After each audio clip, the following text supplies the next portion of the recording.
All right, I think we could get started. Does anybody have, you guys have the test tomorrow, so does anybody have any questions in case I can't answer it at the end? Sabrina? How do you write an LEQ? Did you see, an LEQ is the same as a DBQ, except you don't have documents. Okay, so you have a thesis, or you give historical background in the introduction like you would for a DBQ, and you have a thesis. It's good if you can get it in all those statement in there, so it's not all to one side. Not every question lends itself that way.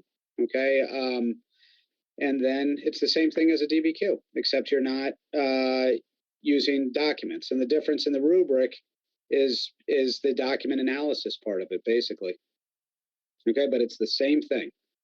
Okay, it's probably more challenging because you have to come up with all the information on your own, right? You don't have the documents to give you any, to put you to steer you in a particular direction, right?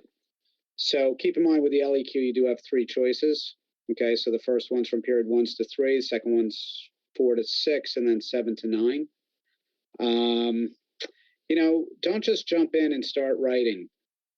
Brainstorm a bit. Focus on the time period and just kind of brainstorm terms that you might be able to include. You want to demonstrate that you know things, right? And so spend the first 5 minutes just brainstorming terms, people, that sort of thing, and then work on a thesis just as notes, and then start writing your essay. Okay, don't start, just don't jump in and start writing. Okay, take a minute to plan. All right, Jack? So I have two questions. One, is the cutoff for the date just hard 2001, or will we have to know Bush presidency? I don't think it is a hard 2001 cutoff. Did you see that somewhere? I thought I saw that somewhere. I don't think it's a 2000. I don't think it's a sharp. I wouldn't. With period 9. I think it does go beyond 2001. What do you think is? Do you know where you saw that? I thought Code told me that last year. Okay. I don't believe it's 2001. I think it's more. I don't. Keep in mind, Mr. Coe teaches the world history course. So, and maybe I've never seen that it's a 2001 sharp cutoff. So would we have I would definitely know, certainly September 11th, the response to September 11th, which I wanted to talk about. My students, we did not get to that today. So I did want to discuss, I kind of wanted to start with period 9 and then go back a little bit. Okay, and then address questions, but maybe spend the first 20 minutes talking about, or maybe just 15 minutes. There's very little with period 9. And it's such a small part of the test. You really should not be focusing much attention on it. And with the two parts of the test where you have a choice, period 9 will not be, it won't be the DBQ. Okay, it won't be the DBQ question. You might get one document on the multiple choice one, and so it's possible that you'll get a document and then 3 questions with that on period 9. But if it shows up as an SAQ, you're going to have a choice, because in the third SAQ you have a choice between 2, and it's the first question is going to be periods 1 to 4. The second question is going to be periods 5 to 9. So if it is on period 9, you have that other option. With the LEQ, you're going to have 2 other options.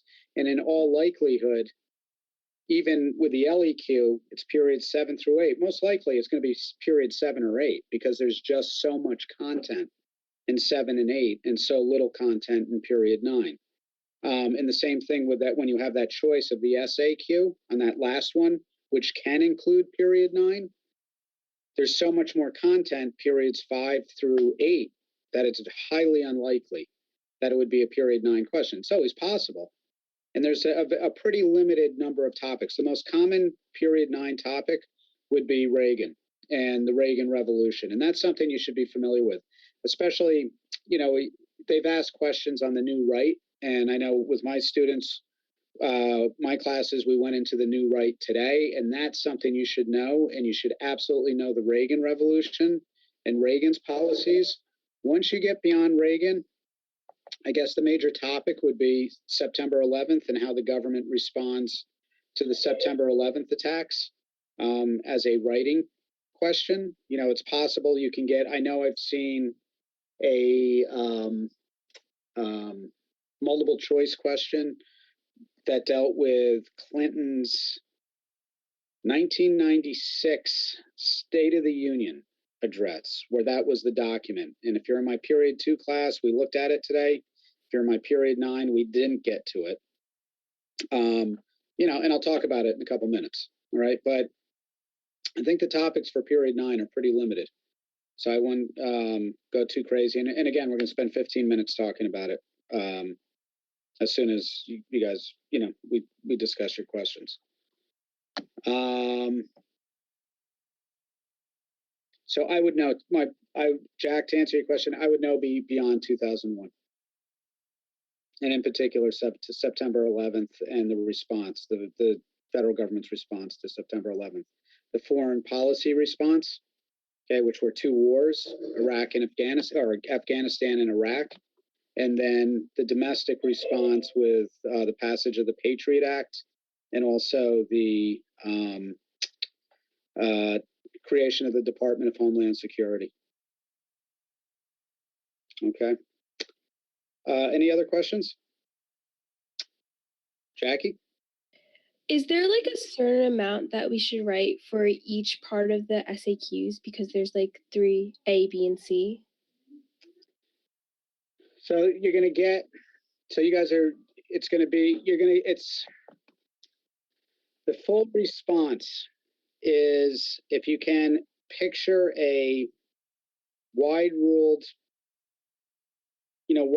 paper, right? Lined paper, a single page of wide ruled lined paper is I would say that's the maximum that collectively the response should be. So it's probably going to be about 2 sentences for each part. Does that answer your question, Jackie? Yeah, thank you. Okay. Eden? Do you know if we have a break tomorrow, or if we Yeah. get to still look at the multiple choice while we're doing You the do not get to look at the multiple choice when you're doing the essay. So you'll take the multiple choice and then they give you a little break and then you get to the written part of the test. Okay. Sabrina. So after the DBQ, you have to manage your time when you're going into the next part, right? It's all Yes. wrong. I believe you have to manage it with the DBQ and the LEQ and decide how I might be mistaken in that, but I'm not there for the administration, but I'm pretty sure that's the case, that you have that full time to manage it. That's really important too, is to be aware of how much time you have. Okay. And not focus, not spend all of your time on one question. All right. Other questions? All right. So let's talk about period 9 a bit. All right. I posted this to my students in the classroom. I made some updates just a few minutes ago. So you might want to look at the one, I don't know if you made your own copy, you might want to look what's on the page that we're using for these review sessions. But let me just see here. Hold on. Let me just bring this up. This is a pretty good outline.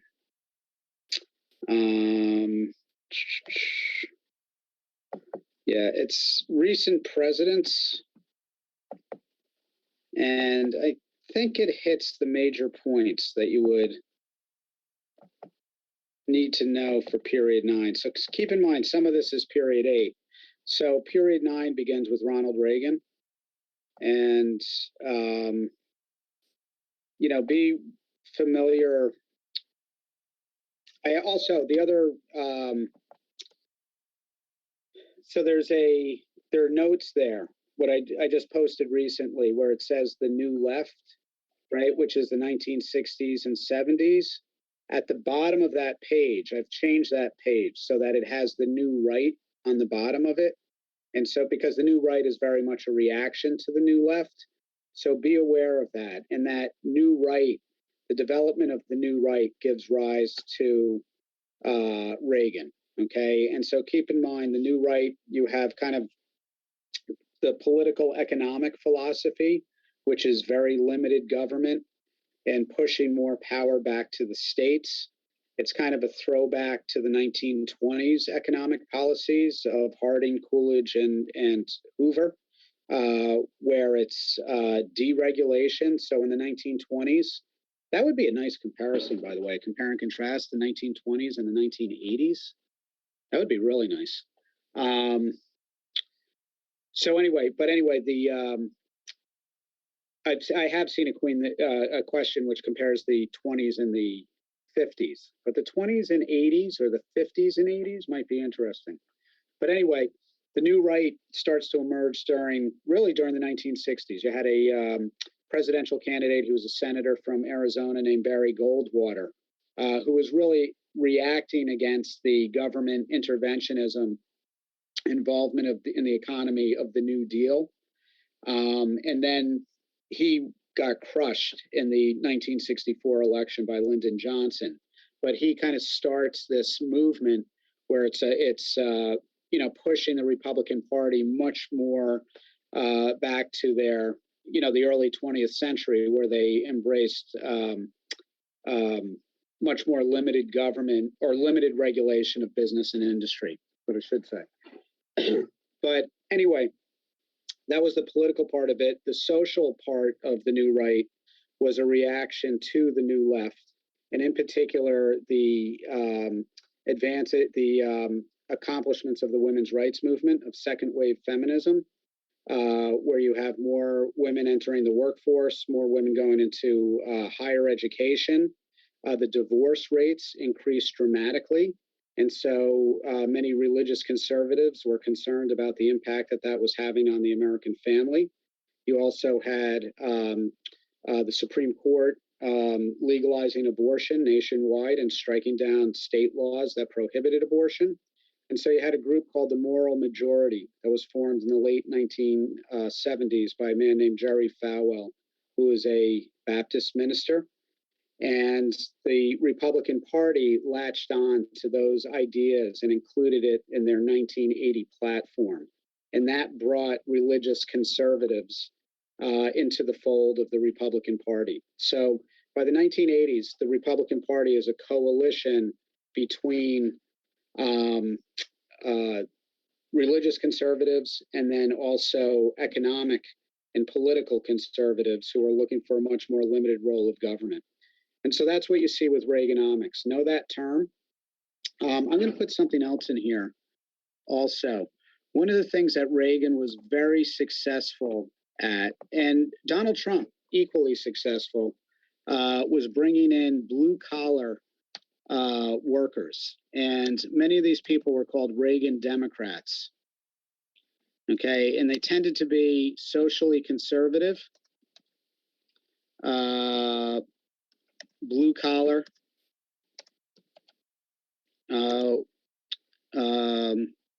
working class Americans.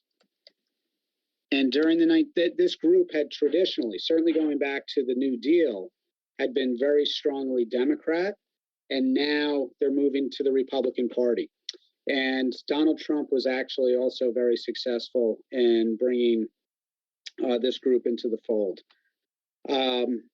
So Reaganomics, sometimes called trickle down.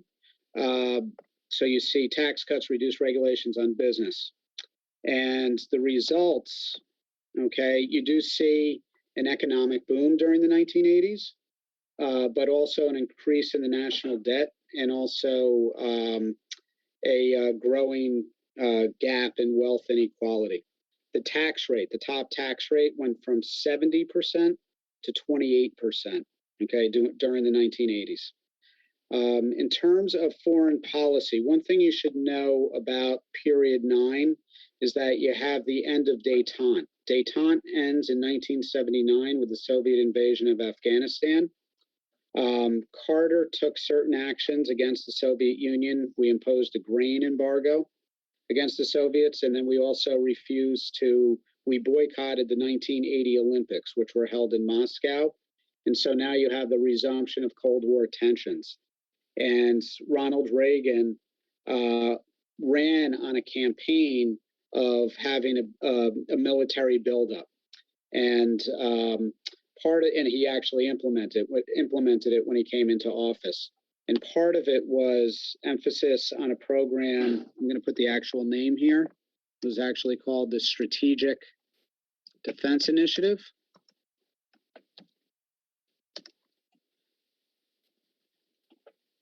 Or SDI.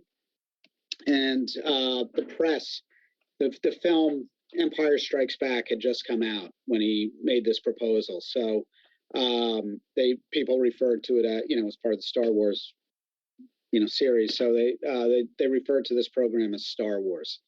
And it was it never was implemented, but there was a lot of research that was done and testing. And the purpose of it was to build a missile shield around the United States. And it was actually in violation of a treaty that had been signed by Nixon called the Anti-Ballistic Missile Treaty. And so it was very controversial for that reason. It was controversial within the United States. But his military buildup and and the Star Wars program pushed the Soviet Union to devote more money into their military. And that, coupled with the war that they were fighting in Afghanistan, caused serious economic problems within the Soviet Union, and is often given credit for bringing about the collapse of the Soviet Union in 1991. Iran-Contra was a scandal that's very highly unlikely to come up. Okay, I wouldn't worry about that too much. But with Reagan, I would know the military buildup and also his economic policies, Reaganomics, and the impact of those policies. One other thing I'm going to put here, to be fair, and I'm going to put 1987 to 1989. I'm going to put improved relations with the Soviet Union.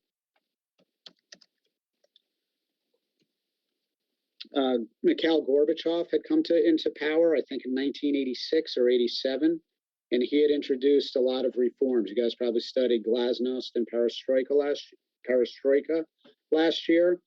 And Reagan really welcomed these reforms and actually developed a really good relationship with Mikhail Gorbachev. They actually became personal friends. And by the end of his presidency, he signed a treaty called the INF Treaty, which reduced the U.S. and Soviet nuclear arsenals. And it was actually far more significant than SALT that had been agreed to during détente. Arsenals. Okay. So let's move on to George Bush, George Bush the first. I think the only thing, the most likely thing to come up with George Bush is the Persian Gulf War. Okay, in 1990, Iraq invaded Kuwait because they claimed Kuwait was drilling into their oil fields. And Bush went through formed a coalition, I'm going to say through the UN. So it was a United Nations coalition. He actually got a resolution passed by the United Nations that demanded Iraq leave within 6 months. Iraq didn't. And so then the UN authorized military force. You should probably know the name of the operation. It was called Operation Desert Storm. Okay. You're not going to get a question on Ross Perot. I wouldn't worry about that. And then Bill Clinton, he represents a real change in the Democratic Party. There was a faction within the Democrats that called themselves New Democrats, and what they promoted themselves as a departure from the Great Society New Deal Democrats, who had supported more expansive government and more government involvement in the economy. And so they were very moderate or centrist. And so he moves the party to the right. Okay. And when you see with his policies, you do have some tax increases, but he presided over an enormous economic boom. This is just at the start of the internet. And so you have all of these new businesses that are being created, and that helped drive economic growth. And so for the first time since the early 1960s, he balances the federal budget. And it's the last time the federal budget has been balanced. Okay. His last budget, which was the 2001 budget, was the last balanced federal budget. And ever since then, we've had enormous budget deficits. He, like his predecessors, though, his Democratic predecessors, like Lyndon Johnson and John F. Kennedy and Harry Truman, he did try to promote or try to pass a universal healthcare initiative, and he put his wife Hillary Clinton in charge of that initiative, and it ultimately failed. The insurance company ran a very effective advertising campaign against it, and it was never even considered by Congress. Okay. The other thing that I would know here is Newt Gingrich. Has anybody heard of Newt Gingrich before? You hear about him today. He's on, sometimes you'll see him on Fox News. So he, since the early 1960s, I think you actually might even have to go back to 1960, the Republicans had not had control of the House of Representatives. So they had been out of control of the House of Representatives for about 30 years. And Newt Gingrich was a conservative Republican who adopted a program called the Contract with America, in which he argued for lower taxes and also just less government involvement in the economy. And it was like a 10-point program. And with that, he won, the Republicans won control of the House of Representatives in 1994. And as I said, it was the first time in like 35 years that they had control of the House of Representatives. And with him with the Republicans now controlling Congress, okay, what you did see is Clinton and Gingrich compromising, and I'm just going to put here welfare reform legislation. So a lot of the welfare reform laws of the 1960s, of the Great Society, were scaled back under Clinton. Okay, and this was in large part a result of the Contract with America. So,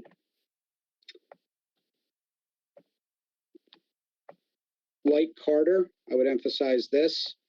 He is able to, I would compare this to the Camp David Peace Accords, where he is able to get the PLO, which had been a terrorist organization. He is able to get the PLO, which was led by a man named Yasser Arafat, and Israel to come to a peace agreement where the PLO recognized Israel's right to exist, and they allowed for the creation of something called the Palestinian Authority, and that allowed the Palestinian Authority some control over areas within the West Bank. The Israeli prime minister who signed that agreement was a man named Yitzhak Rabin, was assassinated a couple years later by a Israeli nationalist, and it was very similar to what had happened to Anwar Sadat after the Camp David Peace Accords, just on the other side. You guys know the Monica Lewinsky scandal? Heard of it? Okay. So keep in mind, like Nixon, all right, it was the cover up that was the crime. Okay. It wasn't the affair with Monica Lewinsky, but his efforts to, or actually what he did is he lied under oath. He was being sued by a woman named Paula Jones, who had alleged that Clinton had sexually harassed her while he was governor of Arkansas. And so the courts allowed that lawsuit to proceed while he was president, and he had to give a deposition, a sworn statement. And during that deposition, they had asked Clinton whether he was having an affair with an intern because they had gotten word that he was. There were rumors that he was having this affair with Monica Lewinsky. He answered that he was not having any relationship with Monica Lewinsky. Turned out later that there was physical evidence of this relationship, and so it was exposed that he had lied under oath, and that was the charge against him. Okay, was perjury, and ultimately he was impeached by the House of Representatives, but the vote in the Senate was a 50-50 vote. Okay, so he wasn't removed from office. I think he was also charged with obstruction of justice. I think you're probably right about that, Lizzie. Okay, and there were one of the votes was 50-50, and the other vote, and I don't know which one, if it was the perjury or the obstruction of justice, was more in favor of him, and I forget which was which. But you're right, there were two charges. The majority voted guilty, not guilty for perjury, and it was evenly split for obstruction of justice. Did you just Google that, or did you know that? No, I knew it. Wow, I'm impressed. That's impressive. Well, I had to present on this. So Okay, all right. So you're an expert. Yes, Lizzie. Yeah, I'm indeed an expert witness. Okay, very good. Yeah, that's a mock trial joke for you guys who weren't aware. Okay, so anyway, going to okay, so with George W. Bush, and we're going to I put some notes on Obama, but because I do want to get to other questions, I think it's so unlikely to get something on Obama. But with the September 11th attacks, know this part of it. And there's one other thing I want to mention: the election of 2000. But know the two wars result. One is the war in Afghanistan, where the Al Qaeda, which was the group that had attacked the United States. Afghanistan, the ruling party in Afghanistan, called the Taliban, had given Al Qaeda safe haven there and the ability and the opportunity to run training camps. After the attacks, the United States issued an ultimatum to the Taliban that they had to allow, or they had to turn over the leaders of Al Qaeda, which they refused to do. And so then the United States launched an attack. It was a NATO operation. Okay, it's the only time that the NATO charter has been invoked. So, the principle behind NATO is an attack against one is an attack against all. And it's the only, and there's one article within the charter where if a country is attacked, they invoke it and vote on it, and then, agree to support that country. And it's the only time in NATO's history where that part of the charter was actually invoked. So it was a NATO operation. Bin Laden and some Al Qaeda leaders were captured or killed. Bin Laden, of course, escaped, and it wasn't until 2011. We just passed the 10th anniversary, by the way, of the killing of Bin Laden, which was, I think, on May 2nd, May 1st or May 2nd of 2011. But anyway, 2 years after our invasion, or a year and a half, really, after the invasion of Iraq, the United States was claiming that they had intelligence that Saddam Hussein, the dictator of Iraq, was developing weapons of mass destruction. We presented the evidence to the UN. The Security Council of the UN did not accept the evidence. In particular, France rejected it and said that you don't have the evidence, and voted not to authorize force. So with Iraq, the United States pretty much did it alone. Okay, they had a few allies who supported, but for the most part, it was a unilateral action in Iraq, and it turned out to be a disaster. Iraq was not developing weapons of mass destruction. There was no evidence that was ever found that they had been developing weapons of mass destruction. And Saddam Hussein was very quickly overthrown and then captured, eventually executed. But what it led to, this power vacuum, and you had various groups within Iraq that started fighting against each other, and a civil war erupted between Shia Muslims, which are the majority, and Sunnis, who had been in control under Saddam Hussein, and then also Kurds in the north who were seeking independence.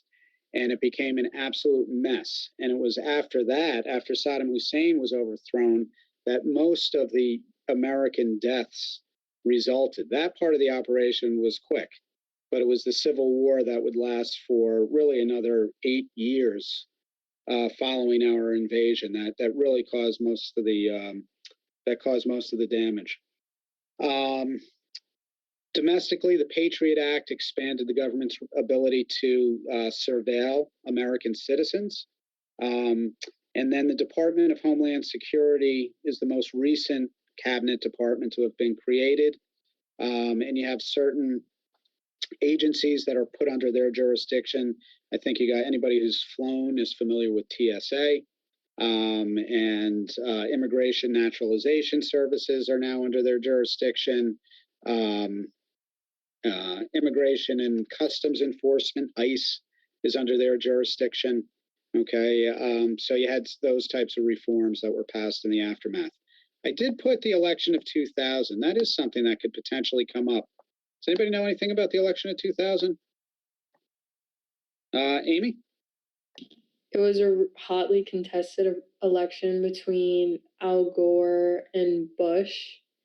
And basically, it went all the way to the Supreme Court. And then eventually it was settled that Bush was the winner. So do you know so why did it go? So where was it most hotly contested? And do you know why it ended up going to the Supreme Court? I just think like the votes were really close. Like I'm not exactly sure why, but I just know that the votes were like extremely close. It was really close in one state in particular. Rick? Florida? Yeah, so do you want to explain what happened in Florida? So if I remember correctly, it was down to like 300 votes. So then they started to do a recount, but then the Supreme Court stopped it after they ruled on it. Excellent. Jack, you want to add anything to that? I was going to mention the role of hanging chads. Okay, good. Nobody ever knew what a chad was, ever, until this. So, Jack, you want to tell us what a chad is? So it's like a type of election ballot where these tickets were punched in with holes with like a machine, and this often caused like problems in like how the holes were punched out, because sometimes like the paper was not fully punched or Oh, yeah. So if you can see, like I just punched a hole in this paper and it would be perforated, and you see that thing hanging there on this piece of paper. Go ahead, Jack. That's what he's describing. Go ahead.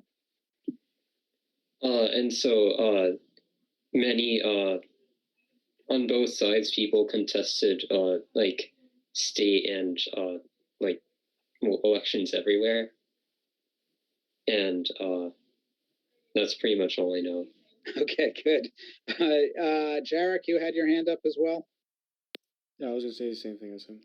Yeah, and it came. So the Supreme Court had to decide during the recount whether or not those votes with the hanging chads should be counted as legitimate votes. So if you see a ballot like that and it's still hanging, right? You see that it's still hanging. Is that a vote or is it not a vote? Right? And so the Supreme Court said it's not a vote. You can't count those ballots with the hanging chads because you're treating ballots differently. and they actually applied the 14th Amendment Equal Protection Clause to this. It was a 5-4 vote.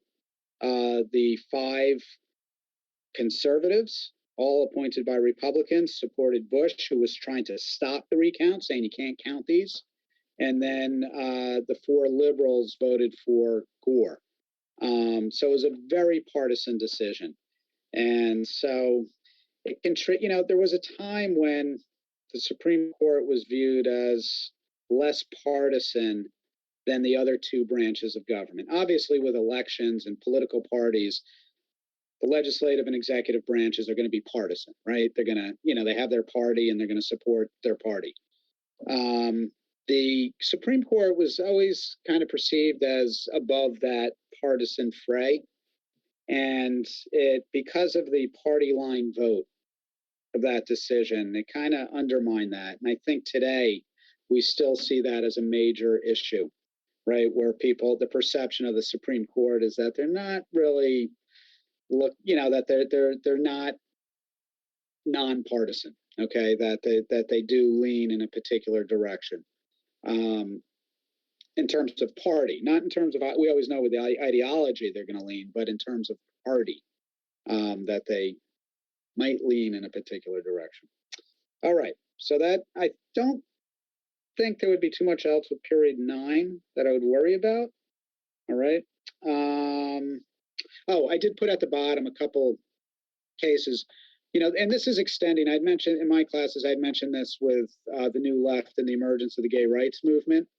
I would know this decision, Obergefell versus Hodges in 2013, I want to say, pretty certain it's 2013, which declared unconstitutional state laws that ban same-sex marriage, and as a violation of the 14th Amendment Equal Protection Clause. I would be familiar with that case. Possibly Citizens United versus FEC. A lot of you are going to be taking government next year, and that could come up. That's one of the required cases. I think there are 15 required cases that you have to know for that exam, and that's one of them. Citizens United is one of them. I think Obergefell is actually one of them as well. But it's in 2002, there was a campaign finance reform law passed called the McCain-Feingold Campaign Finance Act. Sometimes it's called the bipartisan. McCain, of course, was John McCain, a Republican. Feingold was a Democrat. And one of the things that law did was it prohibited outside groups from running political ads supporting or attacking a candidate within 60 days of an election. And the Supreme Court ruled that prohibition on those types of ads was a violation of free speech. And so what it led to was the creation of organizations called super PACs, which can raise unlimited amounts of money, and they run advertising supporting a candidate or attacking a candidate, and they can do it as long as they are not affiliated, directly connected, and coordinating with one of the campaigns, with a candidate. Okay, so when we look at the spending on campaigns in the last few election cycles, whether it was 2020, 2016, or 2012, most of the money has not been spent by candidates. I don't know if you guys can hear my cat back there. Most of the money was not being spent by candidates. It was being spent by these outside groups supporting candidates, and that's where most of the money is going. And that was a result of the Citizens United case. All right, so let's look at some questions. All right, period 8 and 9 key questions. Is that what's coming up now? Is that what you see being shared? There are any questions there that somebody that you want to do? So if you look at those questions, you guys can bring it up in your own Google Classroom. Jack, your hand went up fast. So what question do you want? Can you go over Truman's Fair deal? Yeah, Truman's Fair. I have a outline there that's really good. Okay, if you notice, my notes for period 8 are different. There's a series of graphic organizers, and you want to if you bring up. I'm not going to bring up. You guys can bring it up. I'll talk about it. But when you look at that, it compares. You have Truman, Eisenhower, Kennedy, and Johnson. Those three presidents, and the top row. I believe it's the top row that says domestic policies, right, or domestic issues. And one of the things that you should notice, this is great continuity, right, or continuity and change, if there is any change, between Truman, Kennedy, and Johnson. You should see like real similarities there between the Fair Deal, Kennedy's New Frontier, and the Great Society, right? In the 20th century, presidents start naming their domestic, giving names to the labels to their domestic agendas, right? Like you have the New Deal, you had the New Freedom, Square Deal, right? All those things. So anyway, it's similar to the Great Society. It's not as expansive of the Great Society, right? So the three major areas of the Fair Deal was he's really the first president to support a national health insurance program. He wanted expanded support for education, and then also civil rights legislation. His support for civil rights, by the way, in 1948, you should be familiar with the 1948 election. It actually leads to a split in the Democratic Party. And it's kind of, you know, in my classes, we've talked about the end of the Solid South, how the South had always been solidly Democratic.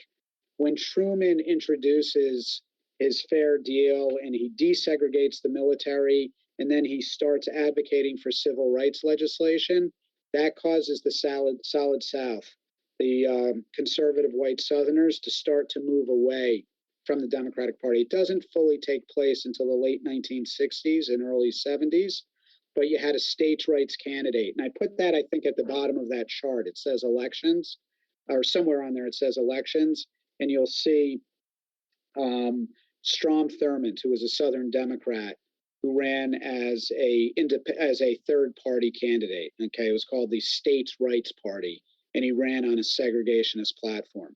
But anyway, Jack, the Fair Deal, those are the big three things. There was some also urban public housing was a part of it as well. And what it was looking to do was to expand the New Deal. The New Deal focused exclusively, or I shouldn't say exclusively, mostly on an economic crisis, right? And you did have programs that were enduring, like Social Security and the Fair Labor Standards Act, which was protecting workers' rights. And now what Truman is looking to do is to build on that by saying, okay, let's have a universal healthcare system. That's what they were doing in Europe at that time, by the way. That's when England adopted its program. Let's have the federal government get involved in funding education and health and civil rights. Okay, does that answer your question, Jack? Oh yeah, that's one thing I should mention though is Truman in what year did they come in? 46? Is it 46 or 48 that the Republicans gained control of Congress? And they were very uncooperative. So he was unsuccessful in getting these programs passed. And he referred to Congress as the do-nothing Congress because of their resistance to the Fair Deal, right? The New Frontier later under Kennedy is very similar, okay? It's essentially the same thing.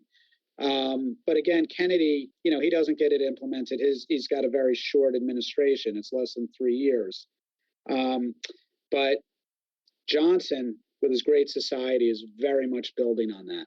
Okay, with Johnson, you know, the classic question, one of the major questions you absolutely have to go into this test prepared for is number 2, where it's compare and contrast the Great Society and the New Deal. And just recognize that the Great Society, the New Deal is a response to an economic crisis. The Great Society, the 1960s are a time of abundance. He was very much influenced. You guys should be familiar with the economist and writer who was an advisor to Kennedy and to Johnson. His name was John Kenneth Galbraith, and he wrote a book called The Affluent Society. You need to know that book, in which he argues that he's very critical of American society and how people are they're very materialistic and consumeristic, and we're the wealthiest country that's ever existed in the history of the world, and we're neglecting infrastructure, we're neglecting trying to clean up the environment, we're neglecting education. And Galbraith argues that we have to stop focusing on individual wants and start focusing on public needs. And it really becomes very central to political liberalism during the 1960s, that book, The Affluent Society, and it very much influenced Lyndon Johnson. But keep in mind, Lyndon Johnson, it's so much more expansive than the New Deal, right? He's looking at civil rights, African-American civil rights, immigration reform, environmental programs, education, and then, of course, his war on poverty as well. Both are very similar in that they're expanding the role of government in the economy. But be able to compare and contrast those. Any other questions on any of these questions? Is there a particular question that you would like to address? I think the most straightforward questions are the ones on foreign policy, and in particular containment. Those are ones you should be able to hit a home run with. You really should. There's no, it's just, I think it's pretty simple. Keep in mind, the way the question might be framed might be confusing. I've seen a question that asks, what is the question I saw recently? I don't know if it was a continuity, I don't think it was continuity and change, but it was to evaluate or analyze the diplomatic, let me just think of this question for a second.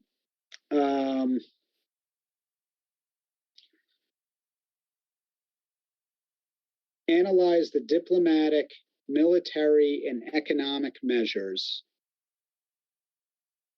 the United States took in pursuit of its foreign policy goals during the period 1945 to 1991. All right, did you hear that? So analyze the diplomatic, military, and economic measures the United States took in pursuit of its foreign policy goals from 1945 to 1991. It doesn't seem like an easy question, but it is. Because once you see those dates, always pay attention to dates. And why are they asking about certain dates? So 1945 to 1991, why those dates? Why those years? That should give you a huge clue of what they're looking for.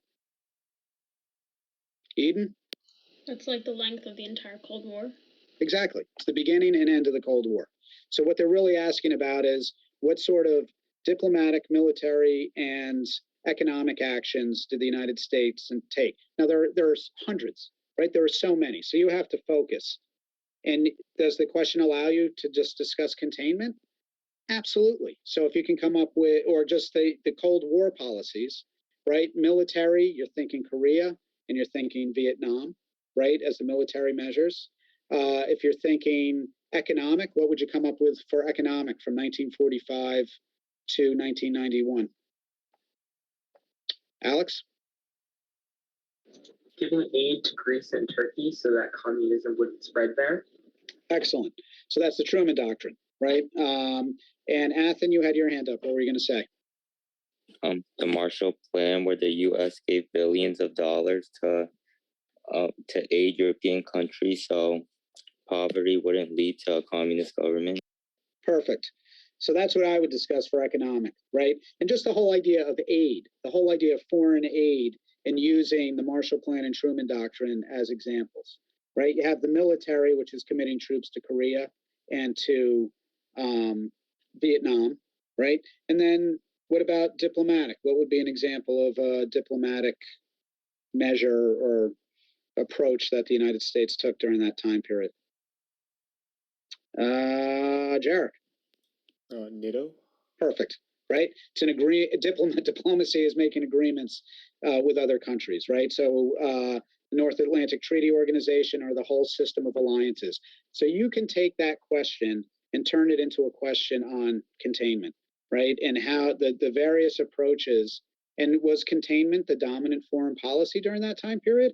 Absolutely, it was. There were other foreign policies, but you can't write about all the other foreign policies. It's impossible. You have 40 minutes, 45 minutes to write this, right? You can focus that question exclusively on that. So just be aware of that when don't be intimidated by the wording of a question. Always look at the dates. And that's why it's a good idea to just brainstorm terms, right, as you start with the first 5 minutes, because if you're brainstorming 1945 to 1991 foreign policy, right, you're going to come up with the Marshall. In your brainstorming, if you write down 5 or 10 terms, you're probably going to come up with the Marshall Plan, the Truman Doctrine, Vietnam War, the Korean War, NATO. All of those things are going to come to mind within 5 minutes. And now you have the answer to your question, and then you can develop a thesis with that. Okay, but so be very comfortable writing about containment. I put 2 containment questions here, and this is just to point out again with dates.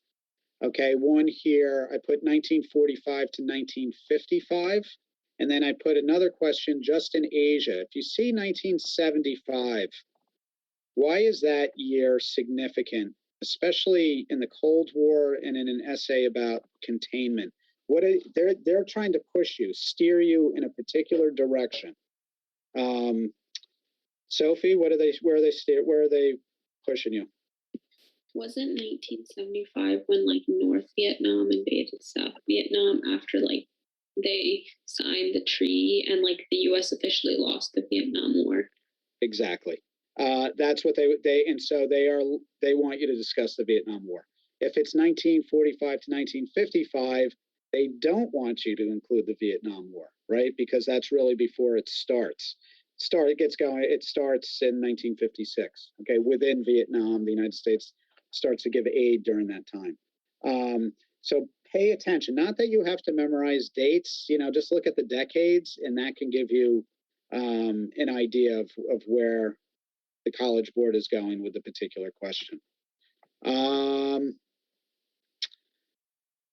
Any questions about these questions that you see there? Is there a question that anybody would like to address?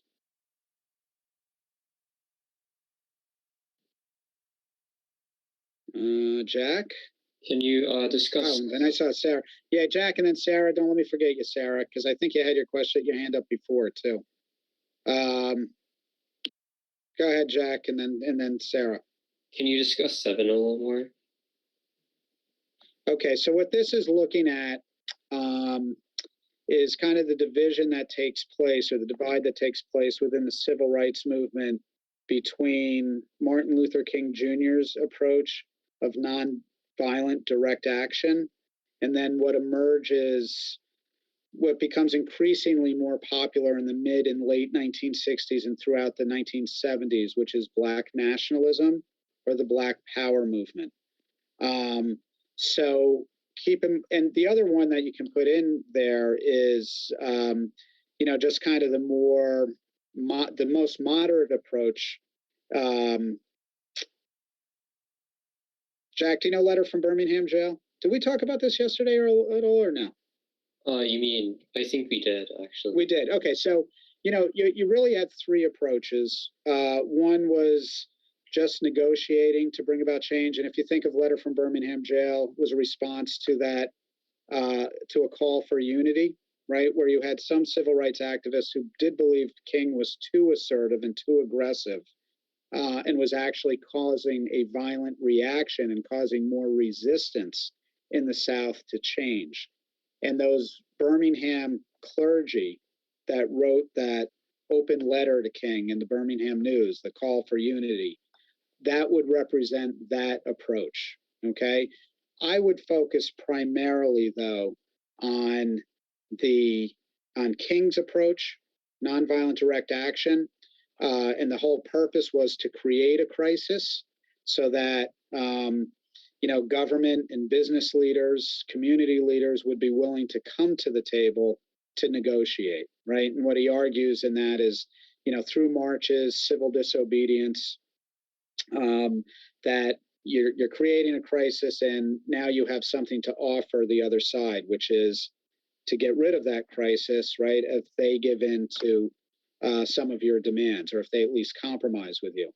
And you see that happening in Birmingham. Okay, it was known as Project C, where they actually used children, middle schoolers and high schoolers they walked out of school and they participated in marches, and they filled the jails. They actually used school buses to bring children to jail.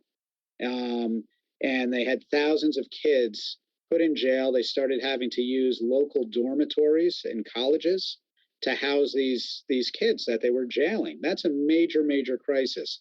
A lot of they used fire hoses and dogs against the demonstrators, and that was broadcast around the world. So it was a huge embarrassment to Birmingham and to the United States, and that forced those officials to the negotiating table so that they did take action actually there to end some of the segregation laws in downtown businesses. But that was the whole idea.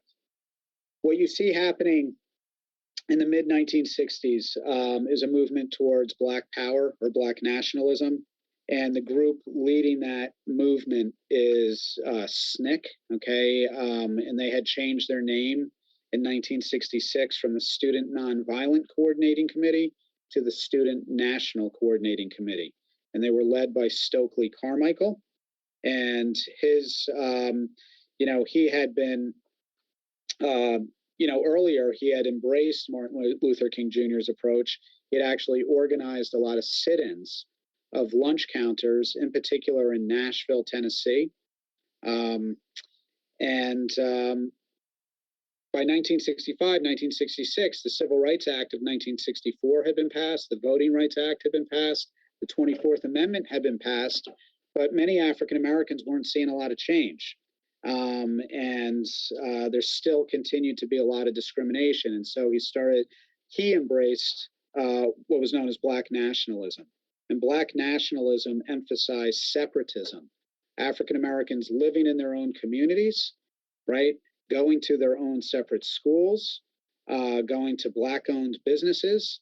And it was all about uplift, right? Integration was, Stokely Carmichael argued that if you integrated into white society, you were giving up your Blackness, that you were saying there is nothing of value in the Black community. You just want to be like white people.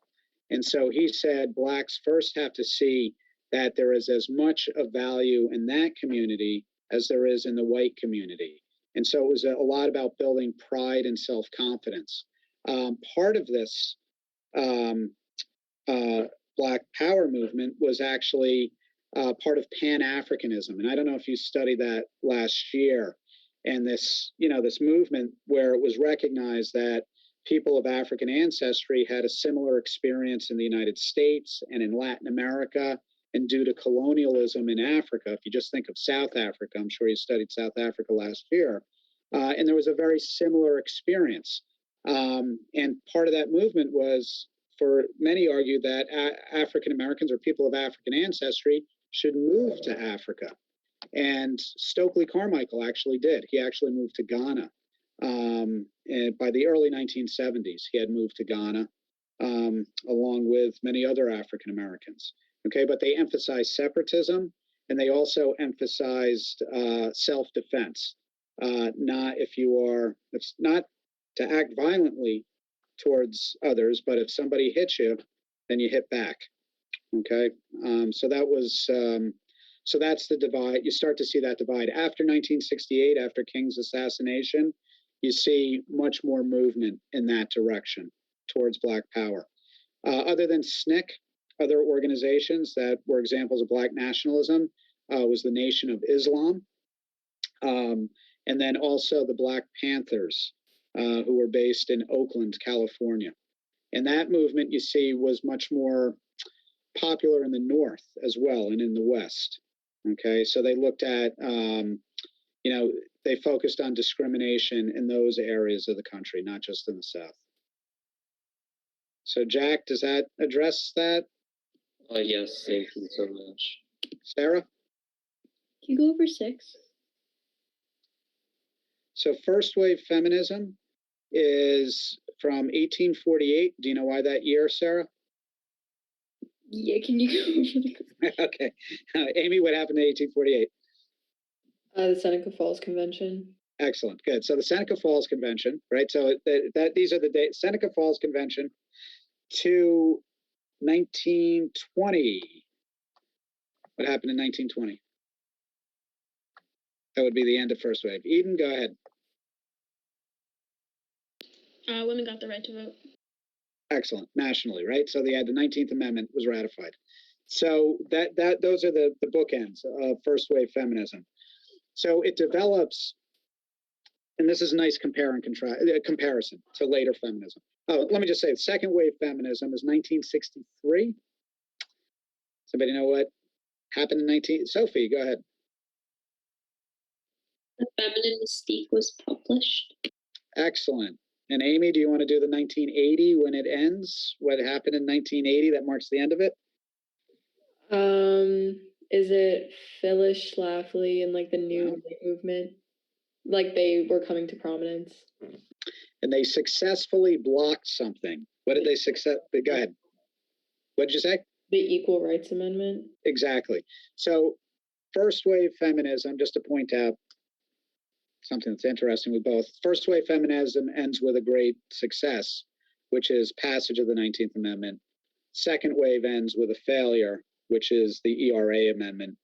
Fell 3 states short of being ratified. Needed 38 states, got 35 states to ratify it.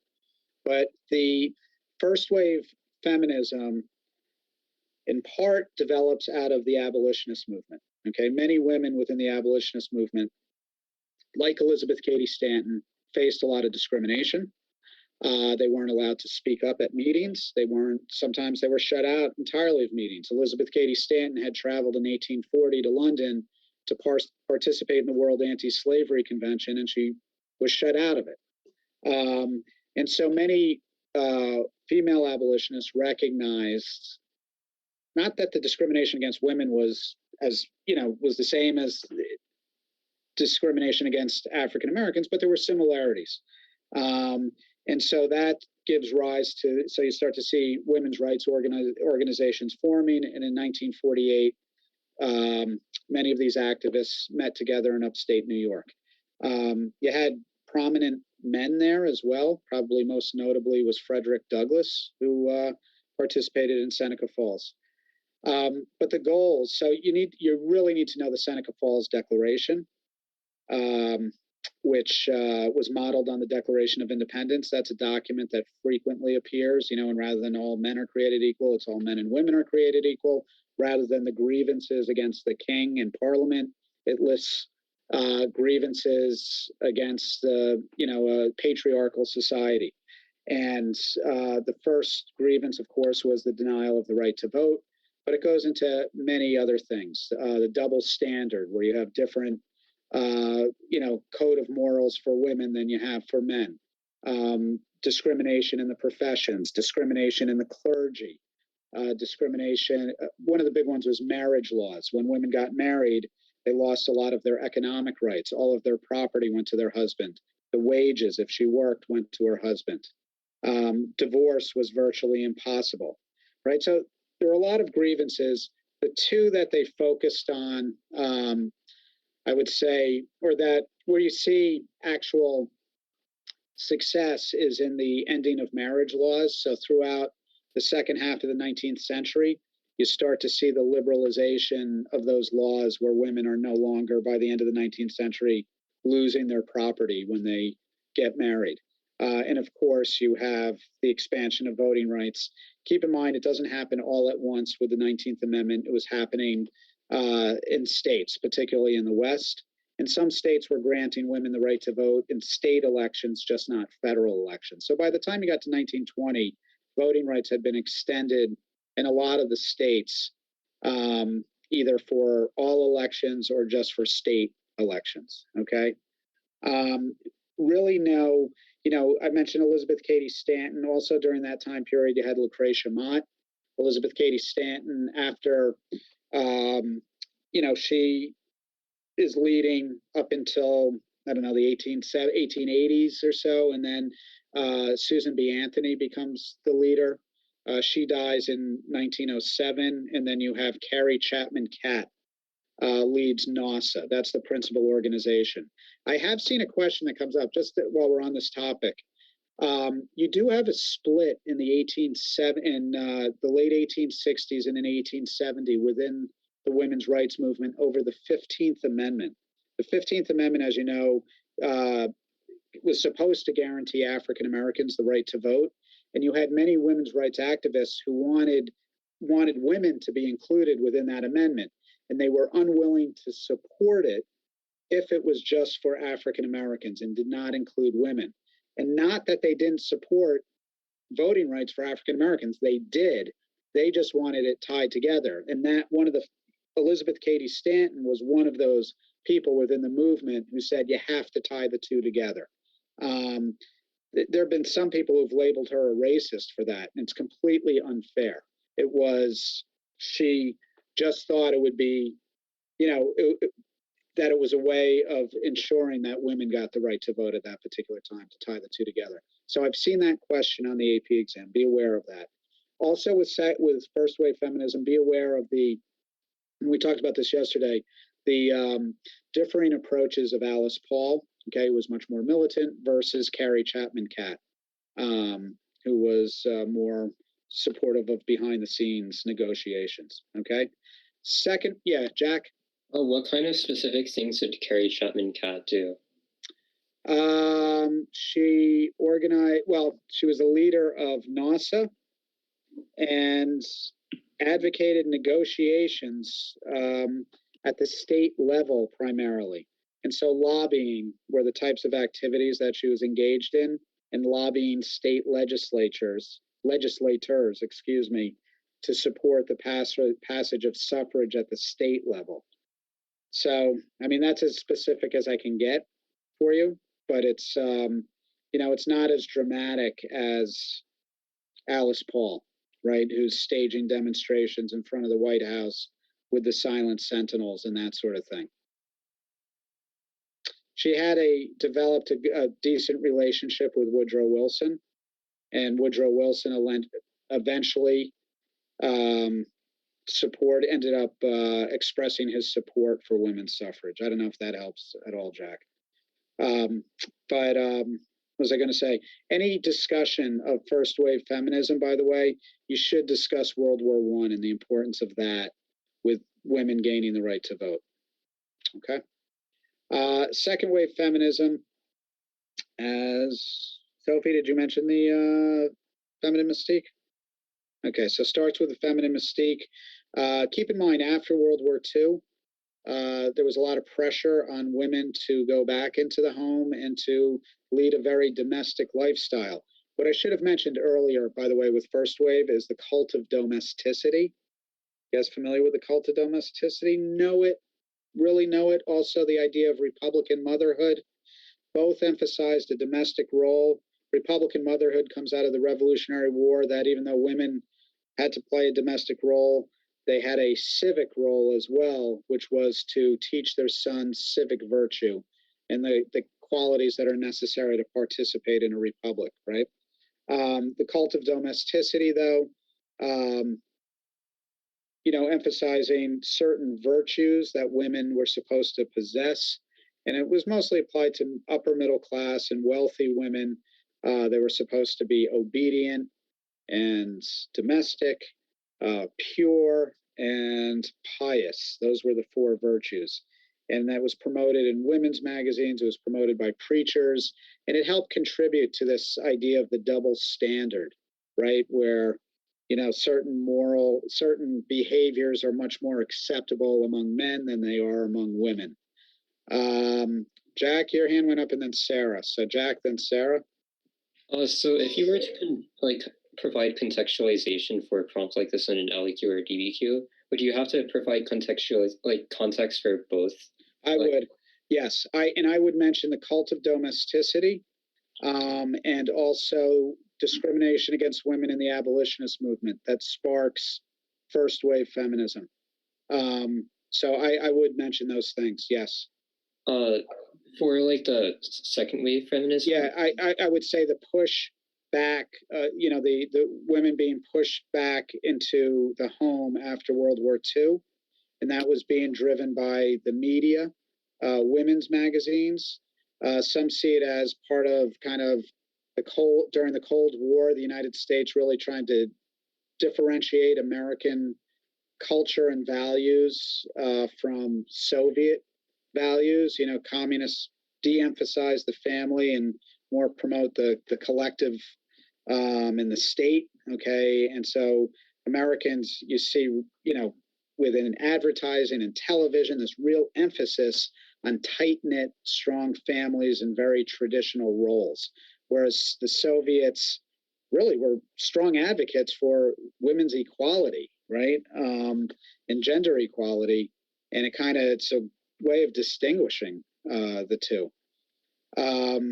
So I would give context there, that sort of context. And actually, if you look at the data from 1945 to 1950, to 1960, the women's average age of marriage went from 23 to like 20.3. The educational attainment of women declined. The percentage of women in higher education relative to men went down during the late 1940s and then into the 1950s. They were going backwards during that time period. And you can mention that data. And so second wave feminism is very much a reaction to that. But also, let me just say one other thing with second wave feminism. It comes out of the civil rights movement. So you can argue, just like, and this is great comparison, just as first wave develops out of abolitionism, or in part develops out of abolitionism, the civil rights movement in the 50s, right, and in the 60s helps give rise to other reform movements, right? It stimulates those other reform movements, whether it's the student movement, the free speech movement, and organizations like SDS, women's rights, the American Indian movement.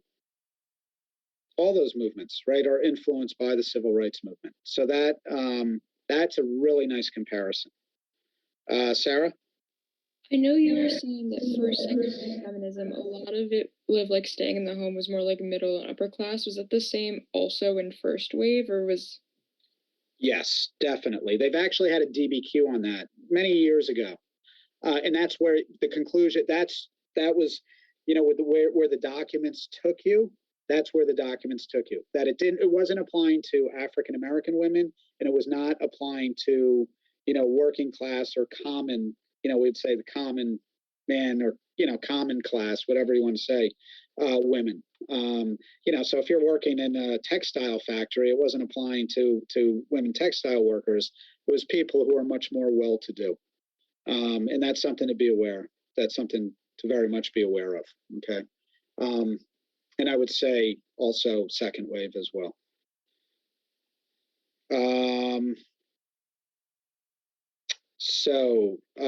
But anyway, yeah, Sophie, is this on the second wave feminism? Oh no, I want to go over a question. Okay, just one thing. Let me just mention one thing with second wave. The focus was primarily on professional and educational opportunities.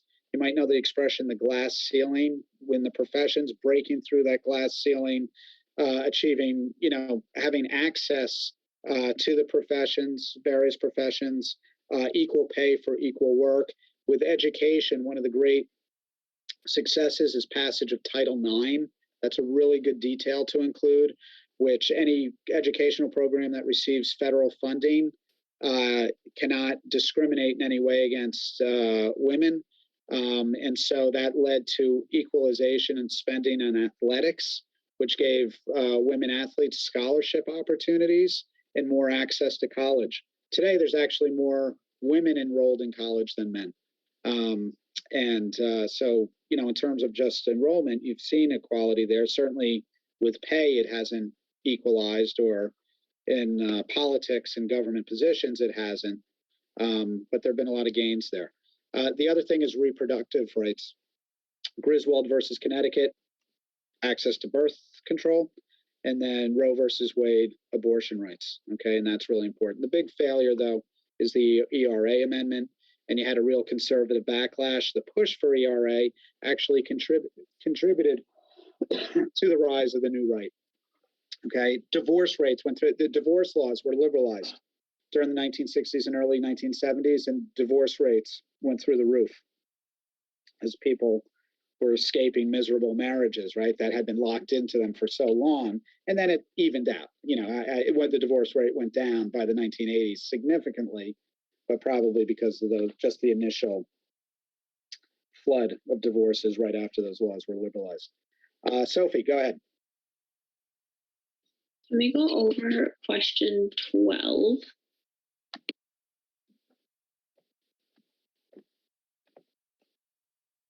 Oh, I love this question. Okay. There's so many to discuss. They've had it most recently as a short answer question, and it's similar to what I put here. I gave, if you're in my period 9 class, didn't I give you one, a migration question on the last test? There's so many, the way I worded this one, deliberately, you want to make distinctions between internal migration, right, and immigration. And so with regards to, and so be careful when you're looking at a question like this, is it saying migration, which includes immigration, or is it saying internal migration? Okay, now I know when they've had it on the AP exam most recently, it was an internal migration pattern. So let's talk about internal migration patterns first. Examples of internal migrations before, from 1900 to 1945. Okay. Sarah? Weren't a lot of people like moving like fairly far west, like to like California? So I would go earlier than that.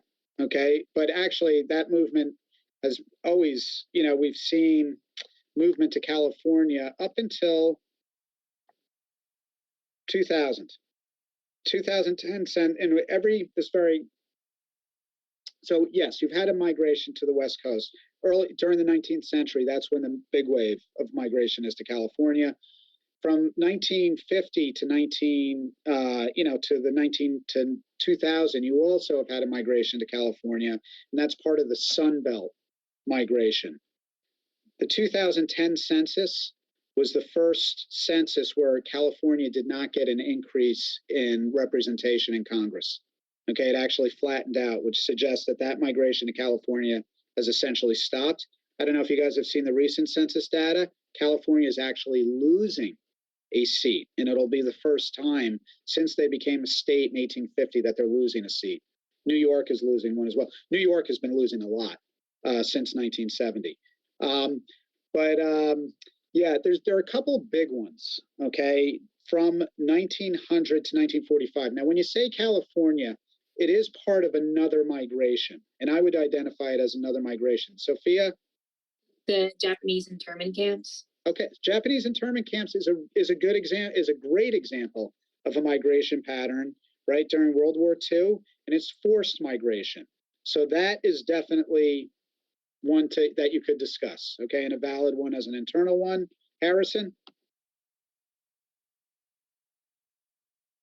Wasn't there a push into the cities at that time, too? Absolutely. Urbanization and the growth of cities would be a migration pattern, okay, and that's a good one to discuss. Why? What was the drive? Wasn't it the need for labor in the factory system that they had? Yep. So you have, and two factors. One is commercialization in agriculture. As agriculture became more and more mechanized, right? You needed fewer farmers, right? And it displaced small farmers, right? During populism, you had the displacement of a lot of small farmers. So that's the push. And then industrialization in the cities as well. Very good. Jarek? The Great Migration. If I were to write this essay, I would do the Great Migration. I think there's so much you can, when any one where you can give a lot of detail, Great Migration's a great one. So you have the push factor. Jim Crow is developing in the South. the violence against African Americans. That's pushing African Americans out of the South. And then you have economic opportunity in the North. In particular, during World War I is when it really accelerates. So that's the Great Migration is a great one. It gives you the opportunity to discuss the Harlem Renaissance, if you want, right? And this expression of Black pride and culture. So that's a great example. Jack? I like the migrant mother migration in the Dust Bowl. Perfect. All right, so you have Okies in particular during the Dust Bowl who are moving westward to California. Athen, was that going to be your answer? Yeah. Okay, so that's another good example. So if you're looking at internal migration, so you have the Great Migration, you have urbanization, you have the Okies, and you have the forced relocation of Japanese Americans. In terms of internal migration patterns, I think those are the best ones to discuss. I'm partial to the Great Migration because it just seems to me that that's the one that gives the most opportunity to give a lot of detail. How about after from 1945 to 1980, internal migration? Jack? Suburbanization. That's the big one. That's the one I would discuss. If it were me, there's another major migration pattern as well. Does anybody know what it is? Alex? Is it the Sun Belt migration, or is that later? Yeah, no, that's it. You got it. Sun Belt. A few things, with suburbanization, you have it actually, you start during the 20s with the development of the automobile. And then you had commuter rail systems that were starting to be developed it started during the 20s, but then stops during the Great Depression and World War II, and then really accelerates after World War II. So you have mass-produced housing like Levittown. You have the development of the interstate highway system. You had the GI Bill, which allowed veterans to get loans with no money down. You had the baby boom, people having larger families. There are so many causes of suburbanization that you can discuss. And then also white flight is a really good one to discuss as well as a reaction to the Great Migration. As African Americans were moving into northern cities because of racism, and as neighborhoods are becoming more diverse, right, many middle-class white people started moving out of those cities and into the suburbs.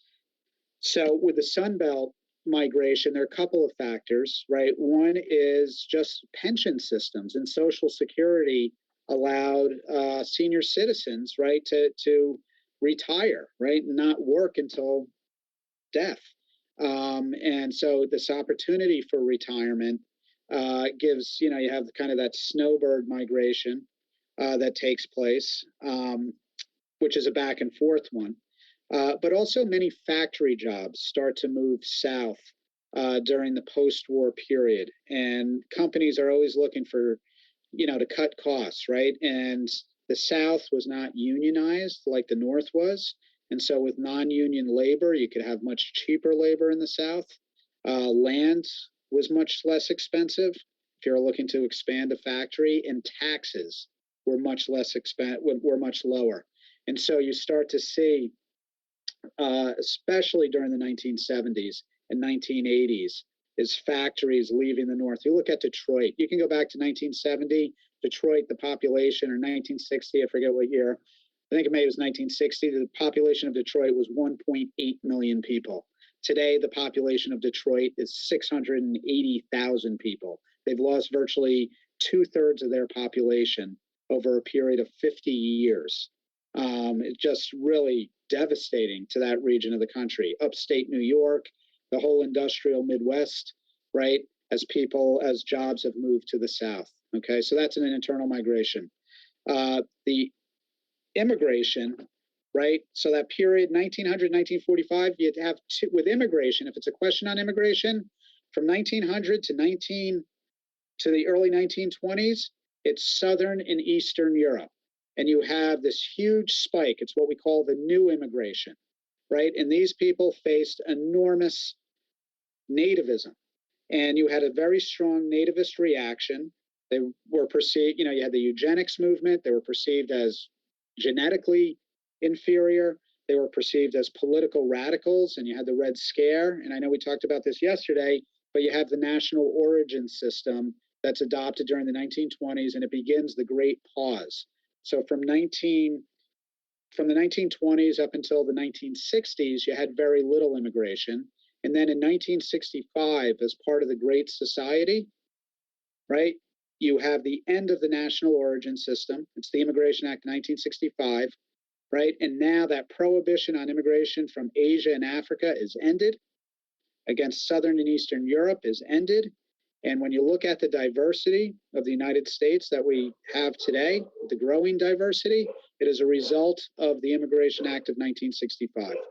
And so you would want to mention, and if it is on immigration, that immigration today is primarily the two largest sources of immigration are Latin America, in particular Mexico, and then Asia. There's been a huge debate over immigration. I don't think you would get anything on DACA, the deferred action on childhood arrivals, right? The dreamers, whether or not people who were brought here as children who were undocumented, whether they have a path to stay in the country legally, and then a pathway to citizenship. I don't think you would get something on that. I think that's too recent of a debate. I will say in the 1980s, Ronald Reagan signed into law an amnesty act that allowed all undocumented immigrants, as long as they didn't have a criminal record, were granted amnesty in 1986. And so that it was like, I don't know, it was 2 million people who were undocumented now became legal residents of the United States. So that was a reform during the 1980s. But yeah, so that would be the immigration patterns. All right. So I think we're going to stop there. Any last second questions before you go into your test tomorrow morning at 8 a.m.? Can you explain like the? I'm not going over any more content, but wait, if it's really short, Jack, I can answer it. Yeah, there was this Ronald Reagan Act that was like enacted in 1988. Was it like the Civil Liberties Act? I'm not familiar with it. Is that the actual name of it? It's Civil Liberties Act of 1988. I'm pretty sure they mentioned in the textbook. What did it do? Didn't it apologize for the the internment of Japanese Americans? Yeah. And that was then, I was thinking, I didn't know it by that name. I actually thought that was under George H.W. Bush, but they have it in 1988 under Reagan. You know, I just searched up again. It's 1988. It is, so that would be Reagan. It's not Bush. I always thought that was under George H.W. Bush. That's something you can mention, Jack, if you're doing relocation of Japanese Americans. In the case Korematsu versus United States, and then finally 50 years later, 40 years later, the United States recognizing how wrong that action was. And that's where it come in. I don't think it's an essential thing to know at all, but it's a detail that you could include if you're writing something on the relocation of Japanese Americans. And what executive order should we know, aside from 9066? That one, that's an executive order. You don't need to know the number. Okay, I know there's a number. It's like 9066 or something. That may be right, may be wrong. I have no idea. You don't need to know the number, but it was an executive order. Okay, so we are going to call it a night. Good luck. The most important thing to do tonight is get a good night's sleep, right? So you're well rested because the exam is early and you have to be fresh, right? All right, good luck. Thank you. Have a nice. All right. Thank you. Right. Thank you. Right. Thank you.